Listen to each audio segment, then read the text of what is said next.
desde Las Vegas, Nevada. Iniciamos con el programa Hablando de bienes y raíces con Castillo y sus invitados. Comenzamos. Good morning, Las Vegas. My name is JC Castillo. We are here live in the studio of Equity Title. We're here one more time, our second episode of the year. We're here with a lot of real estate agents that are going to bring great information out there for us. And we want to make sure that we're always, talking to the ones that are doing and shaking in the industry. And today I am very happy that to present this agent here with me for today's episode. And in the studio, we have Alexander. Alexander, good morning. How are you? Good morning. I'm good. How are you doing? I'm doing great. Alexander, if you could please give me your name, your last name, the company you work for, and the most important thing, how long you've been in the industry, please. Of course. So my name is Alexander Stabler. Yes. I work for Berkshire Hathaway Home Services, Nevada Properties. Mm-hmm. I have officially been an agent for just over a week. Wow. Yeah. That is awesome. Yeah. That is great. And the reason why you and I are sitting here is because I think it's important for people to understand that new agents also have what it takes to make it in the industry, right? Totally, 100%. Yes. 100%. So before you were a real estate agent, give me your background. What were you doing before and all of that stuff? And then how was the transition over to real estate and having, in 2026 being a licensed real estate agent? Sure. So I think a better question would be, what haven't I done? Okay. We'll go all the way back to the beginning. I actually grew up overseas. Mm-hmm. My family's from Southern California, but we moved to Southeast Asia, okay. Hong Kong and Macau when I was 8. And we lived there until I was 16. Okay. We came back to the U.S. to be associated with high schools and colleges. Mm-hmm. I began dancing and performing professionally.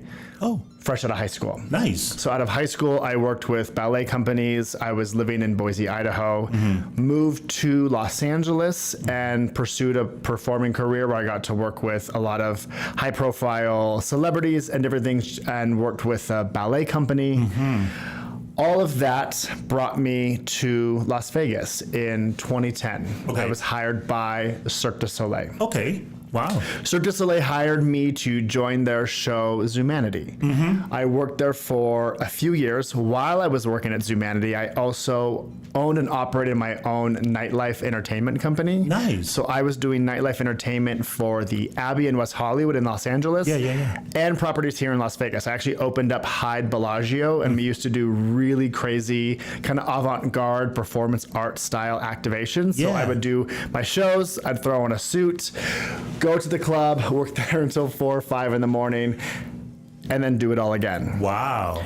From there, after Zumanity, I joined Le Rev. As I got older, I didn't want to be in the nightclub scene as much. Correct. I also have a license in cosmetology. Okay. So I joined a salon, and I would work at the salon either during the day or on my days off from Le Rev. So I would do 2 shows a night, 5 days a week, so 10 shows a week at Le Rev, while also working at a salon several days a week, building clientele. Wow. Yeah. So I always like to do a lot of different things all at once. During this time while at Zumanity, Las Vegas is a great place for performers because you get to have a career where you get to focus on your craft, but still have a full lifestyle. I was able to purchase my first home with my ex at the time, and that was a really fun and exciting opportunity. Right. It was, the big, beautiful house in Mountain's Edge, and this was back when the only way to get to Mountain's Edge was taking Blue Diamond. So it was like a 30-minute drive down Blue Diamond to get to Mountain's Edge. I had the pool, and it was fabulous. Right. And that was my first taste into real estate. Right. I lived there for a few years. That relationship ended. I got into Le Rev and kind of got the itch again for real estate. My sister, I have a twin sister. Okay. She lives up in Bend, Oregon. She bought a small house on a bunch of acreage and was renovating it. And I thought, I want to do that too. Right. So I was able to, again, put some money aside, and I was able to buy my very own property, my first property on my own. And it was this little 1,100 square foot place that I got to move into. And again, that really ignited in me the real estate bug, but I didn't know it then. It was kind of more dormant. The seeds were planted, but I loved real estate. I loved open houses. I've always loved and been into interior design. My mother was an interior designer, so I kind of grew up in and around the industry. And really saw how people's spaces, their homes, their interiors, how it affected their way of life. Growing up for me was pretty chaotic. There were some challenging times for my family. I found a lot of solace in cleaning, organizing, I'm a little OCD, and decorating. And so I just really saw this profound impact that spaces and homes had on people. One of the reasons I got into performing was being able to have, an impact on people. People came to the show, and for 90 minutes, we got to steal them away, and they got to ignore the outside world and just have an opportunity to have an emotional impact on their lives. I found with interior design, you could have the same impact, but it was a lot longer lasting. Correct. Not as temporary. Right. And even more so with real estate. So from my very first tiny little home, bought and lived in for a few years, got into a new relationship, my now husband, and decided to embark on a new opportunity. So the first house that I bought, I was like, I don't want to get rid of it because I had emotional attachment to it. Let's rent it out. I'm going to buy a new property and I'm going to renovate that. And that was my first real renovation of a home, kind of on my own, and figuring out, this really cool downtown property, how to keep the character, but make it more modern and functional as far as really updating all the kitchens and bathrooms. We kept the original hardwood floors. All the character of the house remained, but we just made it more functional. Nice. So that, again, was another little seed that I was planting. So from now, I owned a residential property, investment property. I owned my primary residence and sold my first big fancy house. And this is also when I moved to downtown. And now I've been downtown for over 10 years. Okay. It's my favorite part of Las Vegas. Yes. And you know what? Let me stop you right there, because I think it's very important that, we need to highlight a couple of things, right? You got into the entertainment business, you've been, bouncing around, you found a home in Las Vegas, you tapped into real estate and say, you know what, I'm going to buy my first home. And let's challenge that aspect very first, right? Every first home owner gets emotionally attached with their home. 100%. So you, as a real estate agent, feeling that and being in their shoes, you totally understand their concerns. I still own that house. You still own that? Oh yeah, I have amazing tenants in it, and I've owned it. Every time I get one tenant leaves, I do a few up.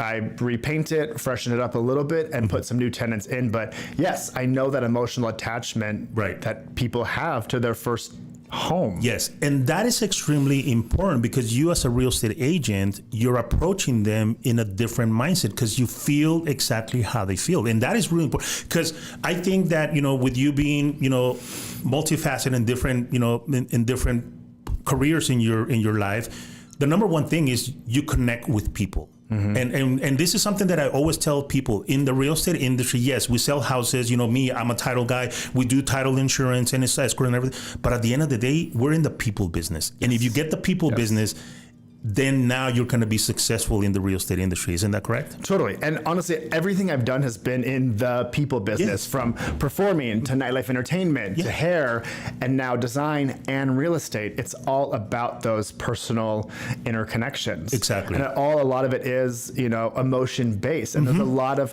I know what it's like my credit score wasn't good enough to qualify for a loan. I worked with a lender who I still work with, who helped me get where I needed to be to buy that first house. And that was such a huge success and win for me, to go from not being able to do something to taking the steps, because it was on me. No one was going to do it for me. Agree.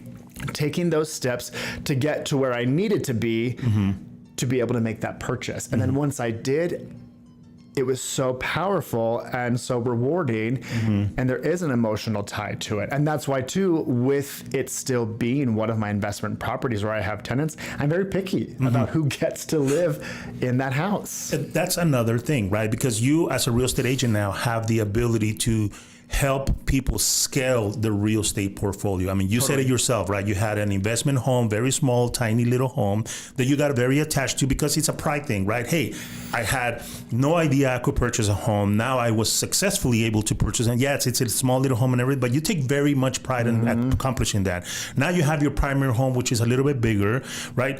Then now you have your own business, but at the end of the day, you're scaling up. And that is what I believe our real estate agents in this current market need to really express to people and saying, you got to remember, you want to buy your forever home, but you got to start somewhere. You have to start somewhere. And I think that by you experiencing that, you're kind of connect with a lot of your clients saying, I get you. I totally understand where you're coming from, and you're going to be able to guide them to be able to scale that up, right? Totally.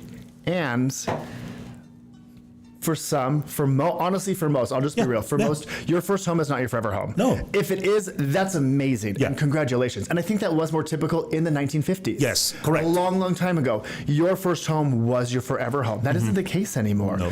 People, especially Las Vegas, people come and go all the time. You need to get your foot in the door with your first property, whether it's a condo, an apartment, a small house. Start somewhere, and then you'll be able to grow. I'm really a big fan of buying and holding. Yes. Most of my houses, so at one point, we had 3 residential rental properties, our primary residence, and a commercial building. Oh, wow.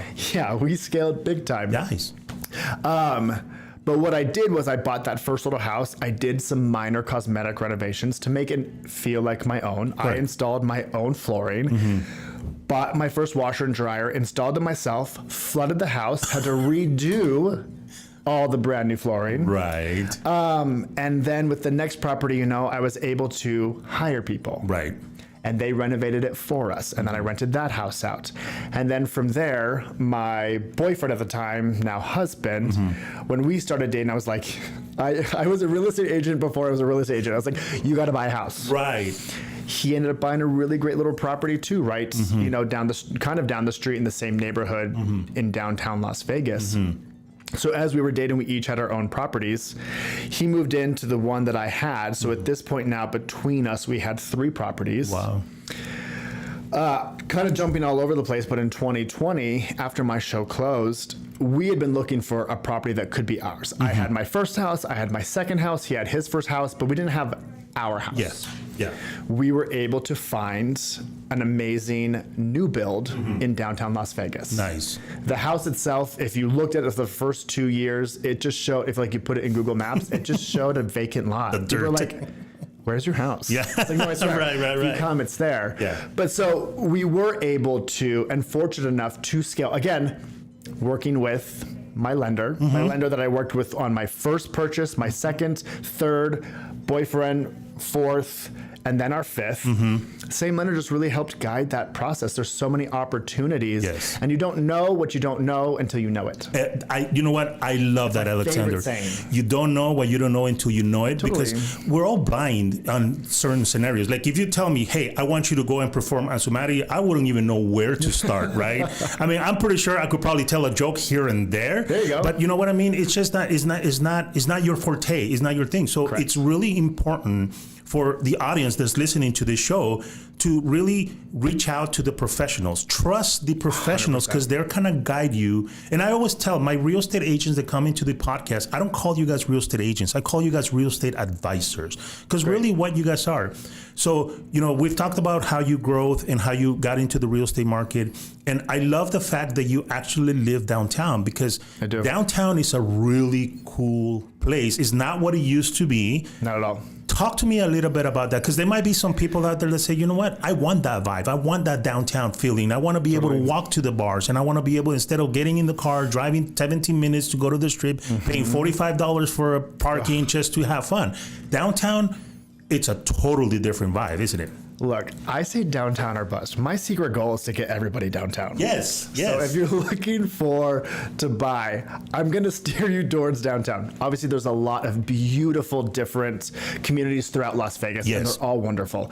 I have gravitated towards downtown. I think for me, growing up overseas and just seeing so much and experiencing so much more, for me, downtown has a grit to it, a realness, but it's so vibrant. It's so diverse.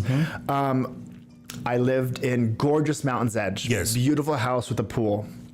Every day we drove home, opened the garage, drove into the garage, closed the door. I lived there for 2-3 years and didn't speak with any of my neighbors. Usually happens. Downtown, I know my whole street. Yeah. We look out for each other. Hey, your garage...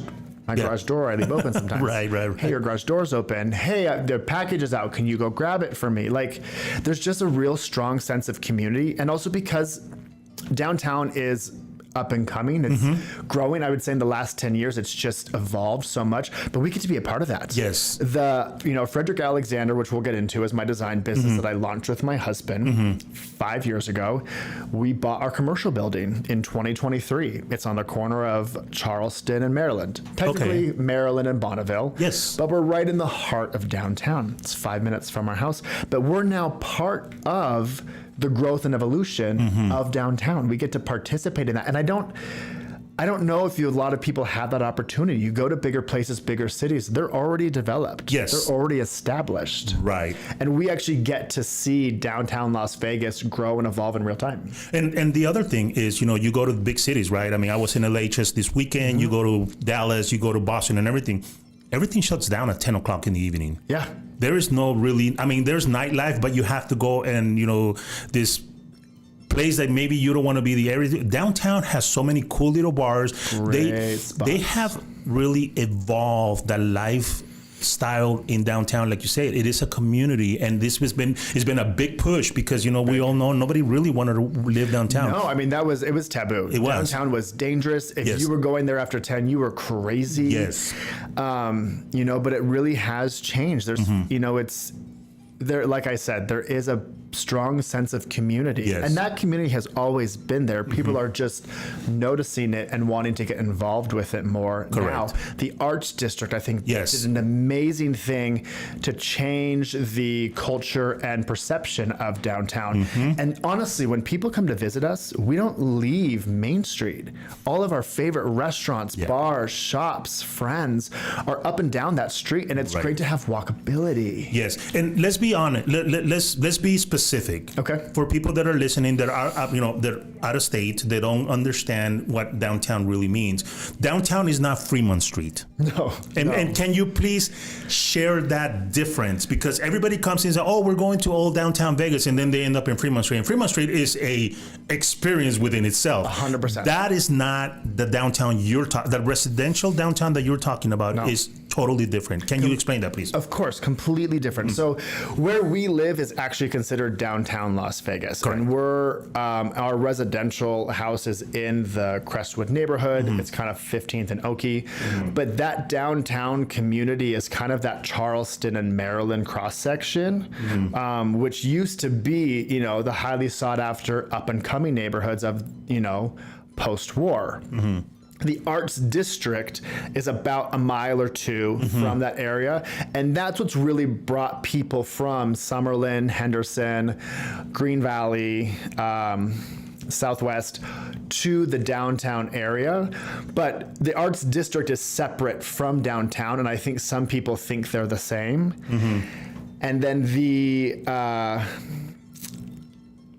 downtown with the light show, the Fremont East experience. Right. That is a completely separate part of downtown, and that is geared towards tourism. That is the original strip. That is where a lot of the history of the original strip of Las Vegas was and is, but that's not the part that we are talking about. Correct. We are talking about downtown Las Vegas, which is that Maryland-Charleston intersection. Right. The residential neighborhood. Right. And this is phenomenal because, again, right, you've said, you're being brutally honest and you're being very candid in this show that you just literally got your license a week ago. It arrived not last Friday, but the Friday before. Today is Wednesday. So literally 7, 8, 9, 10 days ago. 10 days ago.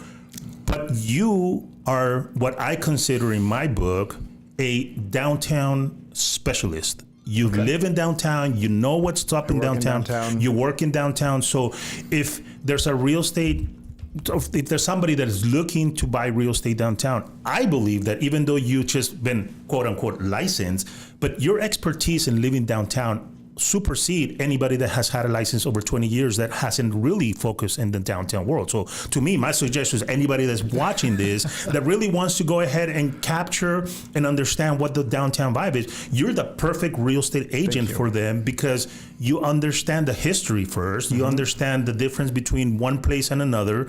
And, you know, like you say, the downtown area has been such a evolving and it's going to keep evolving. I mean, I know that a lot of the projects that are coming online for downtown are going to renovate the whole area. Can you talk a little bit about the future of what downtown's looking at? 100%. So within the downtown area, I have bought and sold 4 residential properties in different neighborhoods and renovated each of them. What's amazing that's going to happen again in the Arts District, which is adjacent to downtown, are all the high rises going up, apartments and condos. That is going to change the whole downtown dynamic. We also have a bunch of high rises and apartments and condos going up in downtown over by Symphony Park. Symphony Park is also, so what downtown and the Arts District are doing they're creating what are called mixed use spaces. So what they're doing are creating livable, walkable spaces. So the ground level is shops and restaurants and bars, which will bring people to it. The upper levels are all residential and or businesses. So it's going to be mixed use. So it's going to have a lot of draw, but it's going to give Vegas something it doesn't currently have, which is that walkability. Yes. You know what? If you haven't been to the Smith Center and literally drive around that area, right, you should go take a look at it because it has a LA vibe. It has a Santa Monica vibe where, you know, all the shops are down in the bottom. Everybody lives upstairs. It's walkable. I mean, you know, when I drive by there, sometimes it makes me feel like I'm in Century City in LA. It feels a lot more metropolitan. It really is feeling a lot more metropolitan. And there's so many beautiful little pockets. You know, City Hall is right downtown. It's one of the most beautiful buildings. Their landscaping out front is amazing. And that's one of the things, too. If you're looking to come downtown, again, why I'd be a great agent for you is that I know the neighborhoods, I know the area, I also know what to look for and then can help you renovate your house because I own a design business. There we go. So let's transition to that, right? Because I think it's great. I mean, we all know that you're the downtown specialist. And I mean, honestly, I consider you a downtown specialist. I've talked to many agents. I've talked to people that, you know, about high rises and about horse properties and about Lake Las Vegas and everything. But I've never really had anybody sitting here in the studio to really talk and be so passionate about downtown because it's a really great area.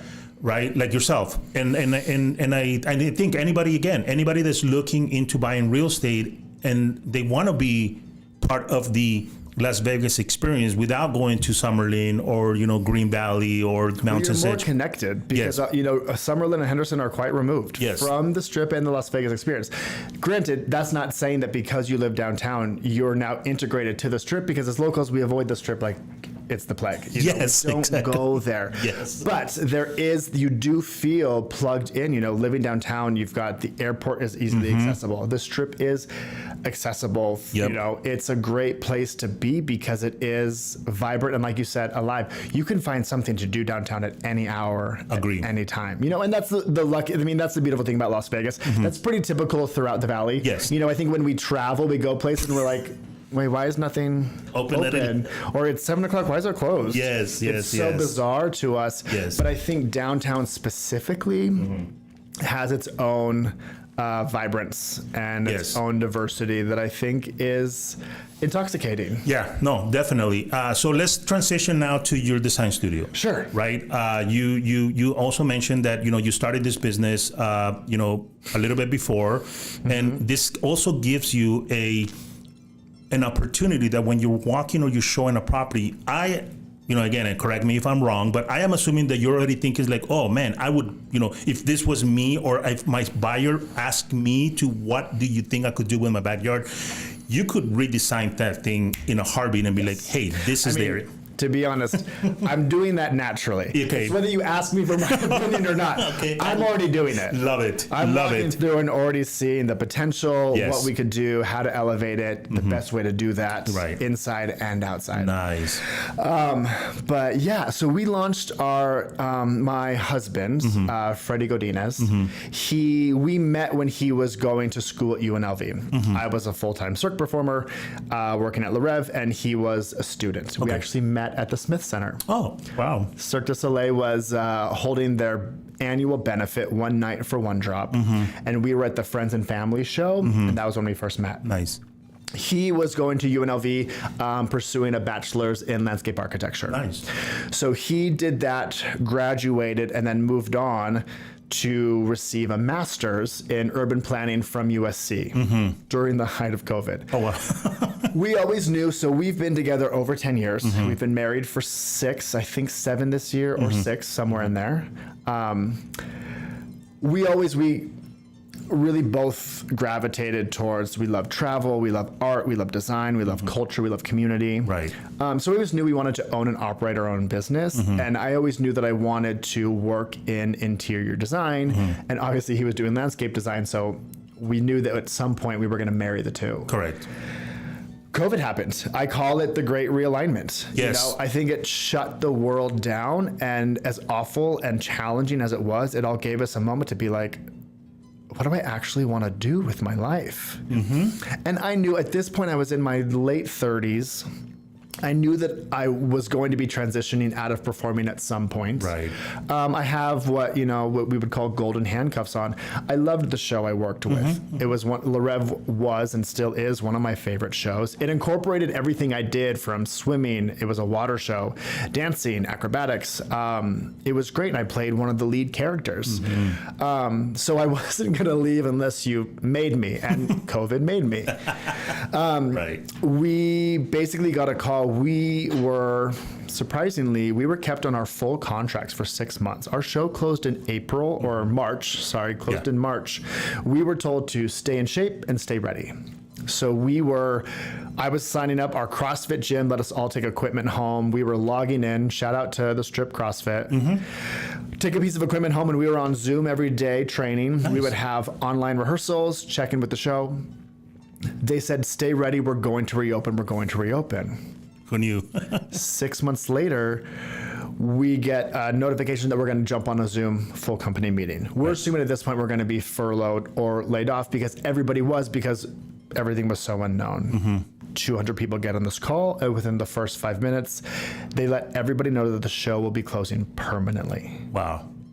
And that was a huge shock for a lot of us, and a crazy, I would say that adjustment was several years. We launched our design business the next day. Wow. We used that time to build our brands. My husband designed our logo. When I actually got COVID and quarantined for 2 weeks, I built our website.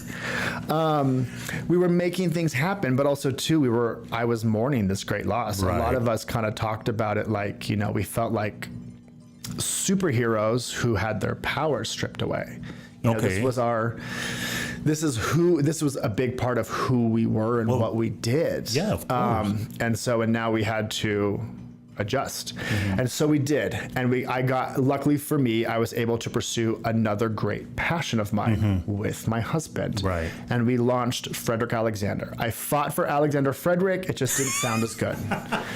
So Frederick Alexander was born. Yes. And again, we leaned on our downtown community. Our very first pop-up, our friends, Sean and Lisa, who own the Good Wolf, which is an amazing shop in the Arts District. Right.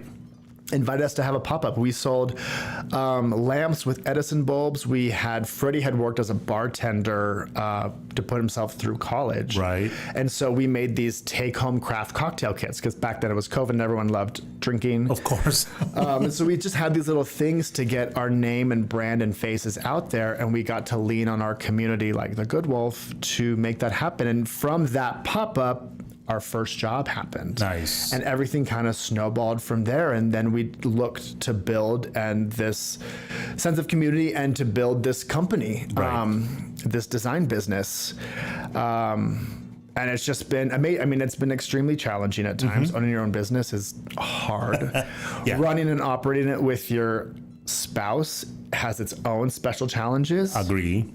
Grateful for it. I mean, I would say one of our key strengths are that Freddie and I are very different. While we both appreciate a lot of the same things, the way we approach things is completely different. I'm more like, let's dive in and see what happens. Right. Freddie's more like, let's take a step back and plan. Yes. What we have learned is that you need both. You do. To run a successful business. Agree. And so that's what we've been doing. And we were fortunate enough to generate enough business to then buy a commercial building Wow. in downtown Las Vegas in 2023. We had been for trade, so we had set up with the business. We had designed some of their offices in exchange to use some office space for ourselves and some warehouse space. And it was this spot that was right next to Allegiant Stadium. Right. Great area, a little far from us from home. Agree. We also wanted a place where we had 2 dogs, and we wanted to have a place where we could bring our dogs to work with us. So after working there for about 2.5 years, we were like, look, we want to return to our roots. We want to return to downtown. So we decided that we'd relocate and work from home until we found the right space. What we were hearing from a lot of our commercial friends was that downtown, because of its evolution, was challenging. A lot of them were, rent was skyrocketing. People were expecting long commercial leases, and we were still a really new company. And so I was like, God, I would love it if we could buy something rather than rent, because then we have more, as I've learned, something I just learned the other day from a podcast I was watching, renters, something to keep in mind. You are paying a monthly mortgage every month. It's just not your mortgage. It's just not your mortgage. You're paying somebody else's. Yes. So the same thing too with us with a commercial space. We didn't want to be paying somebody else's mortgage, but we also had no concept or idea. Again, young company. A lot of commercial properties, start at $1 million plus, and that's just the way it goes. Even in downtown where it's up and coming, I came across a diamond in the rough. I was having a really bad day. I wanted to get a donut. There was this new donut shop that I'd been wanting to go to. And as I turned the corner coming down Bonneville, it's a one-way, I see this little sign on the side of a wall that says for sale and a phone number. Right. And I was like, this is faith. Hello. And I spoke with it. It was owned by a lawyer who actually works still up the street. It was for sale. It was within our price range. I got my donut, called my husband, and we dove in. Nice. Dove in head first. Very cool. And I'm so grateful that we did. It was challenging. Commercial is different from residential. Very much so. Very much so. We were in escrow for 7 months. That was more so because of our taxes. They had to be amended, and because of COVID and everything, like the tax department, so slow, so slow. But finally we closed and got keys November or the beginning of October, or the end of October of 2023. I wanted to open on my birthday, which was the end of November 27th. Right.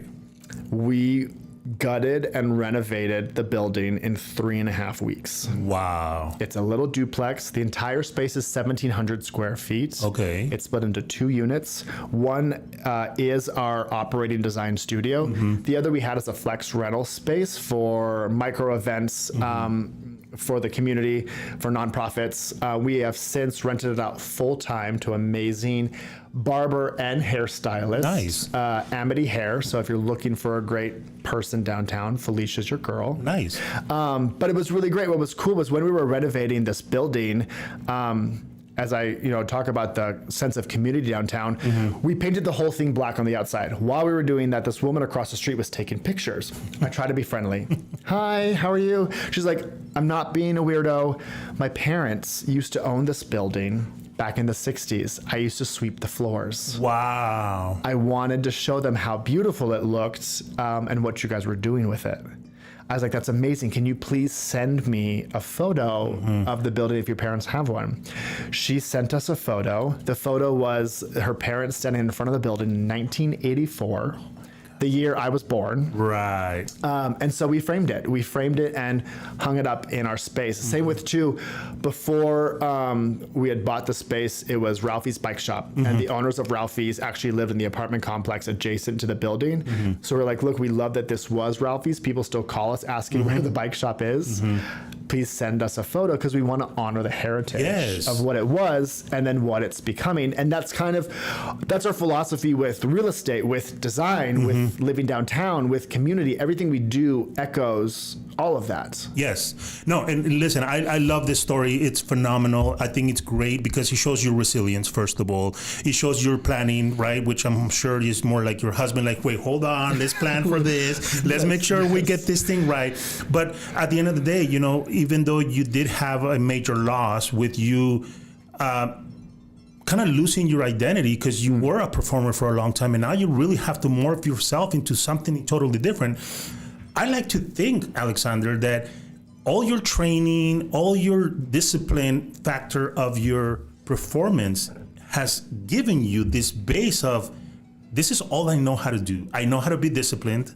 I know how to listen to people. I know how to work as a team because I'm assuming that, when you're performing with 200 other people, including the people that are on stage and behind the stage, it takes a lot of coordination. So I could see you definitely being so successful in real estate because you're taking all that very core base value of we're dealing with people's emotions, we're dealing with people's, future, we're dealing with people's monies and everything, really taking that into heart, utilizing your expertise of how you know how to treat that and excel them to, hey, and not only that, but you're putting downtown in a manner, like you say, we want to keep the bones of the house, but we want to give it a new twist. And that is important. I mean, I know a lot of great places in downtown that used to be, the original, like Leticia's Kitchen down in Maine. She put her restaurant there because that was the very first original Mexican restaurant back in the 40s. Wow. So the history that comes with those buildings is what you really embellish, and you're like, you know what, we're gonna make this great, and that community needs to have the right people. Am I right? I agree. And like I said, we want to honor that. Yes. That's where Las Vegas is. Las Vegas is still a very young city. It is. Young. I mean, really getting established in the 40s and 50s. Yes. That is not that long ago. So a lot of that heritage and culture came from downtown. And so we do our best to honor that.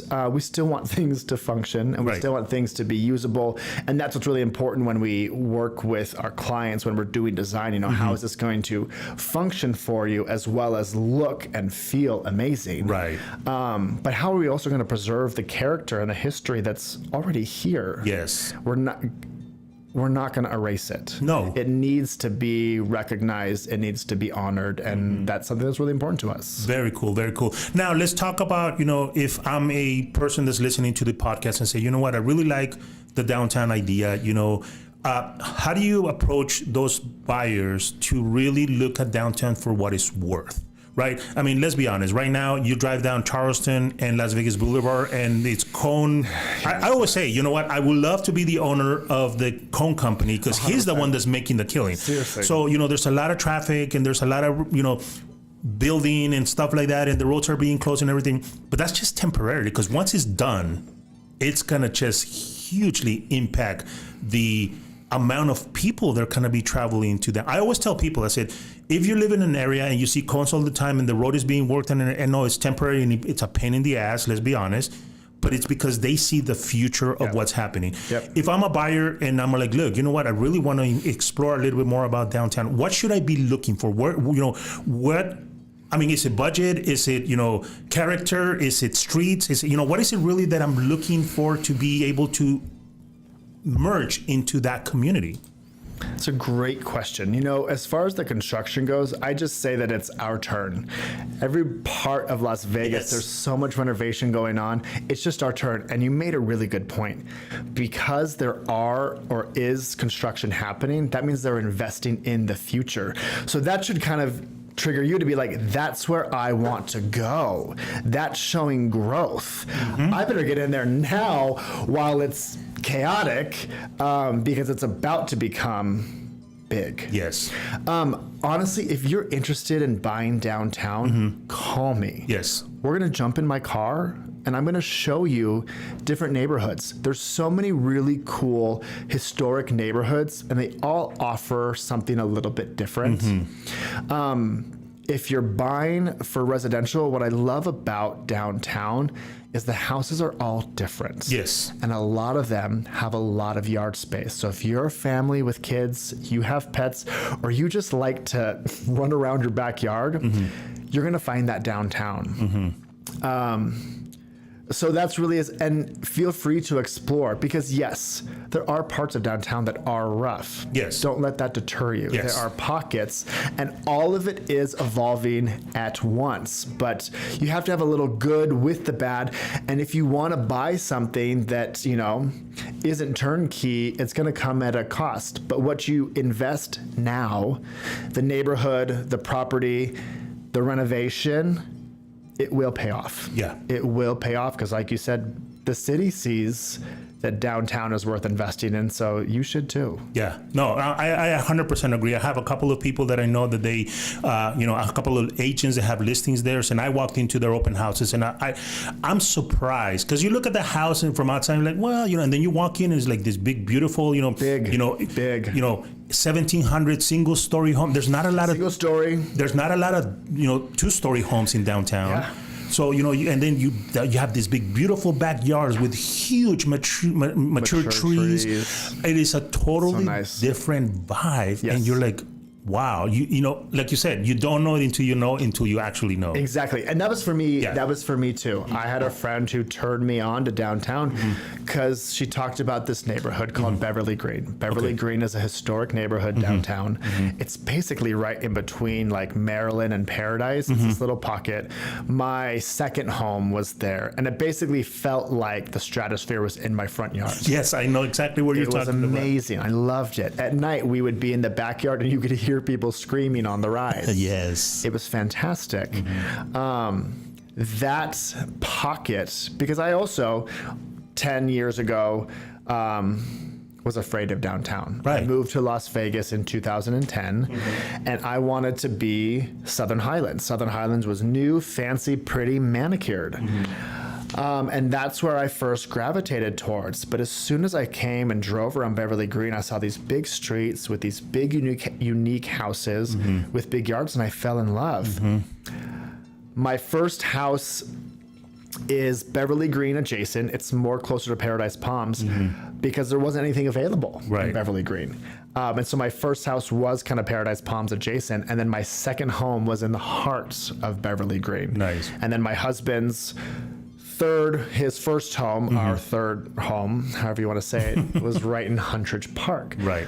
And it was this really funky, it had been renovated, but it was a 2-bedroom, 1-bath. It was this cottage style house that was super popular when the neighborhood was up and coming back in the 1950s. That was the family home, but it had this big backyard and these giant mature trees.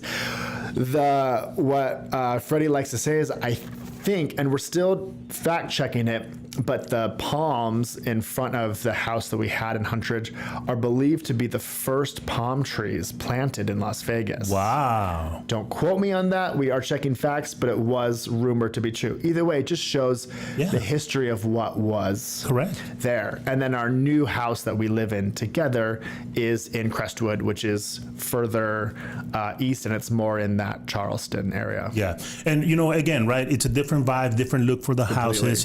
It's you're driving there and a lot of the houses have alleys, which you do not see out there in Mountain's Edge. I'm sorry. You do not see an alley in the Mountain's Edge. Right. No, and they have community, like I said, too. Yes. There's community. Yeah. So, it's very important to really know who is the expert in your area. And again, I applaud you, and I really feel comfortable saying this, that, even though, yes, you're just a new real estate agent, you're the real estate agent for downtown. If anybody's looking to look and wants to know a little bit more about downtown, they should be reaching you out. So give me your phone number, your Instagram handle, your social media, so like that people could go ahead and get a hold of you, because I think it's important for them to get together with somebody that lives there and knows the area. At this point now, I've owned and operated 4 residential properties, 1 commercial building, all in downtown Las Vegas. While I am a newly licensed agent, I am not new to real estate. Yes.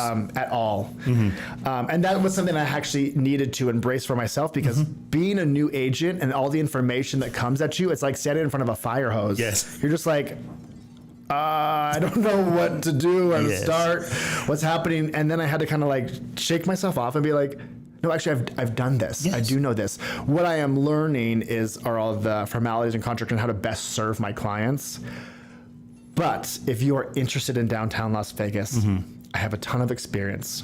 Call me. I'm happy to answer any questions you have. My phone number is an Idaho number. I've had it forever. I'm not going to change it. Right. 208-284-2798. That is my direct cell line. You can text or call me. Follow my real estate page. I also am trying to be consistent and post every day. Yes. Fun videos, facts. I share housing reports. I share up and coming information in my stories. And I talk about the services that I can offer you. The Instagram handle for that account is the Alex, A-L-E-X, Stabler, S-T-A-B like boy, L-E-R. And then it's the same thing for Facebook. Nice. Very cool. No, I tell you, this is phenomenal because, again, we all know downtown exists. We all have that little, I don't want to live downtown. But the pockets in there, the houses, the character of the homes. I mean, 100%.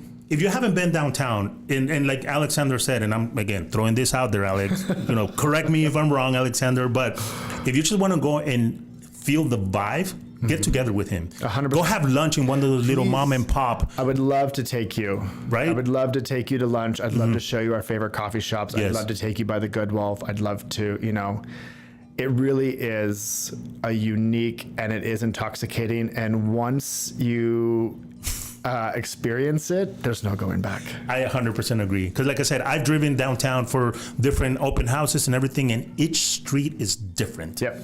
I mean, it's not like, and again, nothing wrong against new home builds. We're being full disclosure. But, with a new home build, you get drunk and you pull up in the wrong garage because they all look the same. 100%. You're like doing your click and you're like, why isn't this opening? Yes. No, there are markets, there's different strokes for different folks. Yes. There's something for everybody. And that's how the real estate market is. And there are beautiful new properties. There are gorgeous properties up in Summerlin. We've worked on beautiful communities in Henderson. There's tons of opportunity all over the valley. Downtown Las Vegas has my heart. Right. So if you are downtown curious, I like that. Call me. I like that, downtown curious. I like that. But also, you're not going to go ahead and not service, because obviously your level of service to the client, right? Understanding their needs, connecting with them emotionally about, their first home, if they want to list it, and understanding how valuable that listing is going to be for them, or having somebody that wants to move into some Mountain's Edge or something and everything. I mean, you're not going to deter from that. You can always provide great service for those communities. But at the end of the day, your gig is downtown. I mean, and like I said, I haven't had anybody in this over the year and a half I've been doing this podcast to really come and give us a really low down of what's happening in downtown and, price ranges. What are the price ranges compared to other communities? Is there a difference? Is there not a difference? Are we seeing that the price ranges in downtown are actually creeping up as well because now demand is becoming something? I mean, share that with us if you can. It's honestly a little bit of everything. Okay. There's some people that are, there's some people that think downtown's already hot, so they price accordingly. There's other places that are still a steal.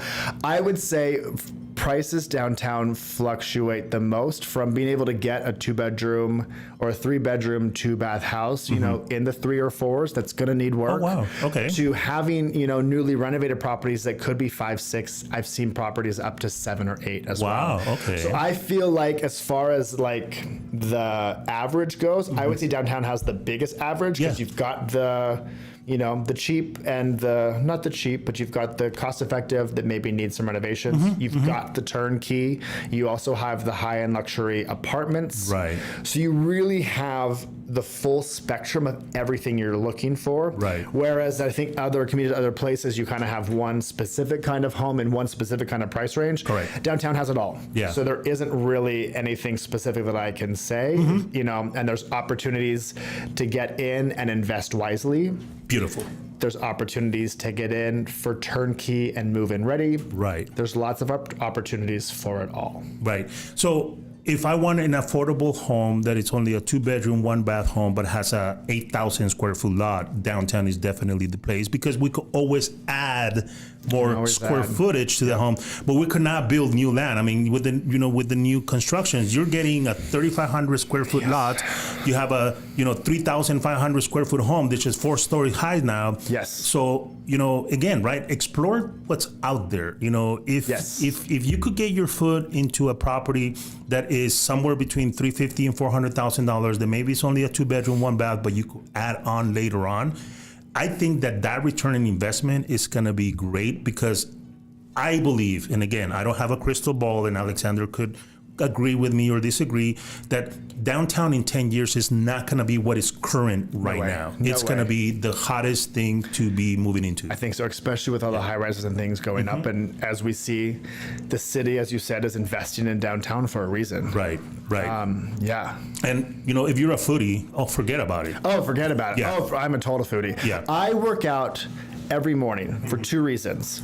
1, it's for my mental health. 2, so I can eat whatever I want. I love it. 100%. I love it. That is my inspiration. Yes. You know, that is literally why I work out. Beautiful. Every day. That's awesome, because, and again, right, you know, they're small mom and pop shops. You know, they have a lot of history in the buildings. They're coming in with new fusions of the food.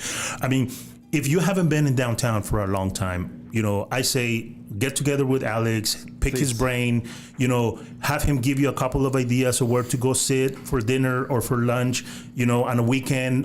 You know, the vibrance of, you know, people walking on the weekends there. It's just, it's a totally different vibe, like you say, because, you know, in other places, this is all you do with your neighbor. Hi. And that's it. And you drive by and that's it. Exactly. With downtown, it is a sense of community. Yes. It is starting to pick up. So I don't believe that the price range are going to stay the same anytime in the near future. We know that the interest rate that everybody wanted are coming down. So that's going to create more demand. I know. So, you know, again, right, share with us what your idea, what you think with this whole, you know, interest rate coming in and everything. What do you see really the activity that's going to be in the next up and coming, you know, 6 months for 2026? So I literally just posted a video about this today on my Instagram for my buyers. Nice. I think now is the time to buy. Agree. You need to buy now because, as I say in my video, you will have pick of the litter and negotiating power. Yes. Properties are sitting on the market. And if you're waiting for interest rates to drop, so are all the other buyers. Yes. So once they do drop, you're going to now be competing with every other buyer that waited. Instead of being settled already, looking at your refinance options, or we can do a buy down at purchase and get that interest rate down from the get-go. Correct. But I think you have way more power now as a buyer. So buy now. And I'm always going to recommend that people invest in themselves and their future with real estate. Agree. 100% agree. You know, one of the things that people do not talk about, and we try to embed this in the Hispanic community, is real estate is generational wealth. Yes. You buy your first house so long ago, small little house, you still own that house. Still own it. That is creating revenue for you, right? Once you finish paying that off, that is a total revenue income property.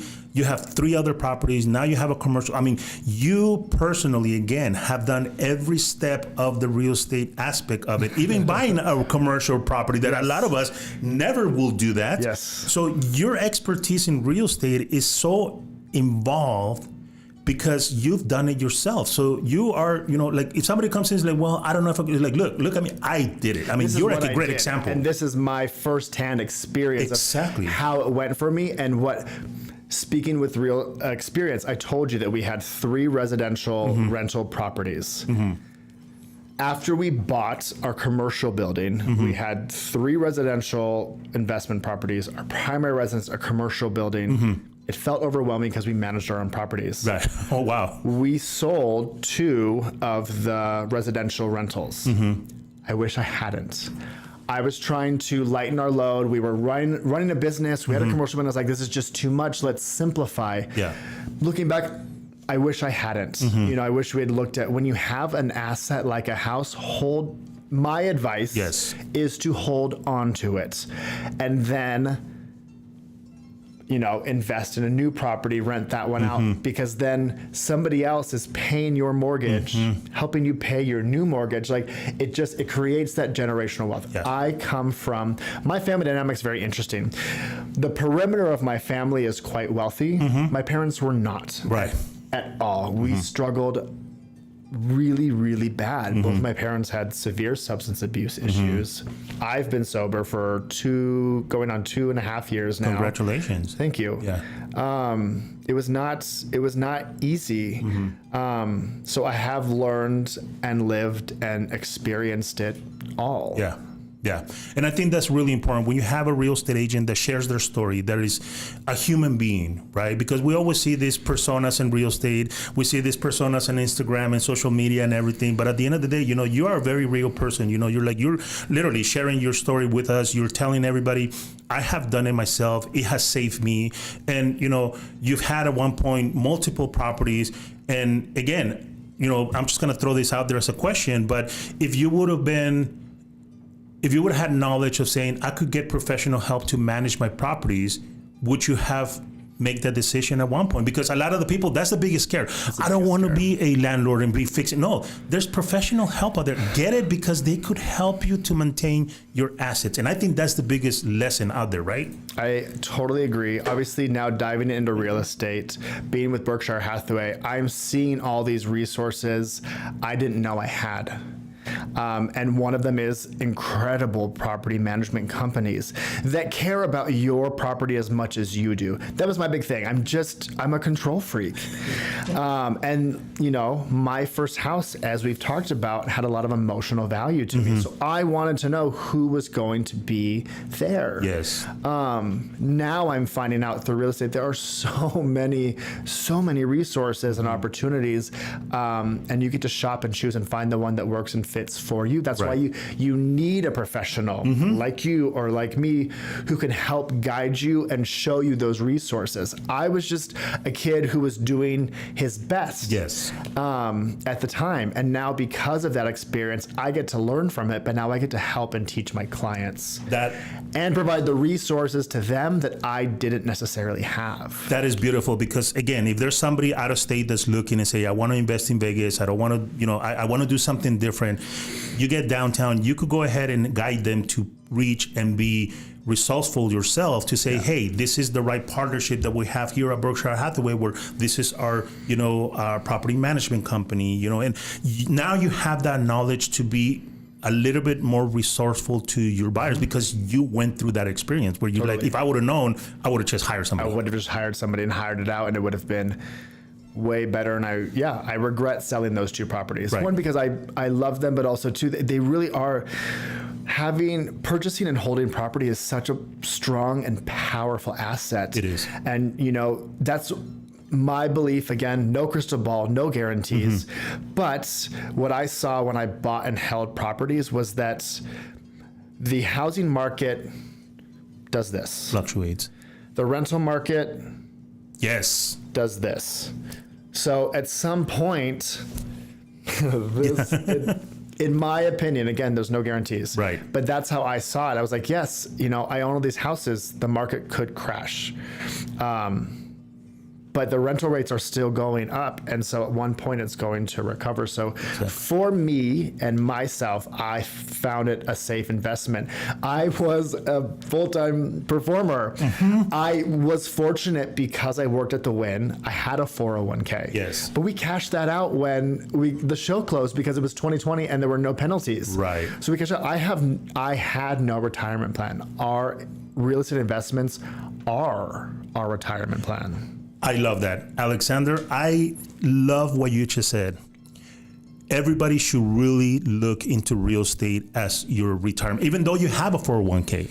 Yes. That is going to be your source of income when you're not able to have a regular income. Yes. Let's be honest.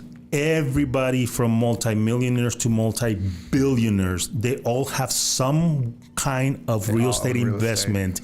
They have some kind of real estate portfolio. So why not us? Right now is the perfect time. It's the beginning of the year. A lot of us are going to be doing our taxes, and we're going to get a tax return. Utilize that. Use that as that's part of your down payment. Yes. There's a lot of programs out there too. Speak with your real estate agent. Speak with me. Talk to your lenders. There are first-time homebuyer programs, which you don't have to be a first-time homebuyer. Yep. There's a new Worker Advantage program. Yep. They have $18 million to give out in $20,000 increments. To essential workers. Those are listed online. I can send you the link, but they don't list all of them. Nope. So you need to talk with me or your lender or whoever you're talking with. Find out if you qualify, because that could be what is all you were needing to buy. You've been renting for 10 years. You only have so much income. You've saved what you can. You've got maybe a great tax return coming up. That extra $20,000 is what stands between you and home ownership. And that's a program that can help you. Do it. I say do it. So 100%. Alexander, you're not going to believe this, but the hour is gone. Really? Yes. And it's awesome. And I appreciate you coming down here. I learned so much about downtown, learning from your experience. I love it. I think it's phenomenal. I want to offer you a second episode to continue to dive in more about downtown. And I think in that one, we could talk up a little bit more about, like the history, right? Like the very first high school is downtown, you're right? Then we have the Mob Museum. Then we have so many other things that people could really go and entertain. I mean, I just had a conversation last week about, the Haunted Mansion Museum, and that has a lot of history within itself. Whenever I drive by, I go, no. I won't look at it. I have been because my sister-in-law wanted to go. Yes. Oh my God. But it's great. If you love that stuff, it's there and it's great. And I drive by it every day. Yes. So, there's so many stuff out there. So I really thank you for taking the time to enlighten us and enlighten my audience for it. Again, give me your first name, last name, company you work with, phone number, Instagram, social media handle, and one quick last tidbit for our audience, please. Well, okay. So again, I'm Alexander Stabler. I work for Berkshire Hathaway. My phone number is 208-284-2798. Call me, text me. That is my cell phone. I'm happy to answer your questions. I'm happy to take you on a ride around downtown. My Instagram handle is the Alex Stabler, STAB like boy, LER. My design business is Frederick Alexander. That's FREDRIC Alexander. And what else did you want? I want last tidbit. Oh, a tidbit. Well, we'll do the follow-up episode. Yes. I'll bring my husband. Yes. So he's getting his broker sales license. Nice. He'll have that in the next few weeks, and he's going to actually focus on commercial real estate. Oh. So I will be residential. He will be commercial. We could talk. We could talk, and he Yes. has a lot of info about downtown. We actually started a nonprofit called Friends of Huntridge Park. There is a park right on Maryland Parkway that has been closed for over a decade. We are working to reopen it. Good for you. So you know what, that whole area has been so underserved. Yep.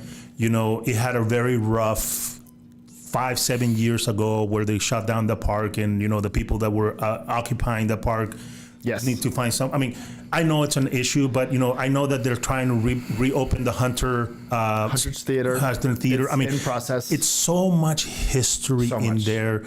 You should check it out. I'm telling you, you have not experienced Las Vegas until you really go look deep down in downtown. And that's not Fremont East. No, it's not. That's what I'm saying. It's not Fremont East. No. I mean, just to throw one thing out there, Bishop Gorman was downtown, right off of Maryland and St. Louis for the longest time. That's where everybody that had money had their kids going downtown. Yeah. So, I mean, there's a lot of history downtown. If you like that vibe, which I like that vibe, I grew up in California. I grew up in California. I grew up in Burbank, California, and I love that, front yard, backyard, style homes, with an alley in the back. It just brings so much childhood memories, to be honest with you. So it's definitely an area that you could raise a family in if you really think about it, right? Yes. I think the last tidbit I'll leave you with is what we've both been saying.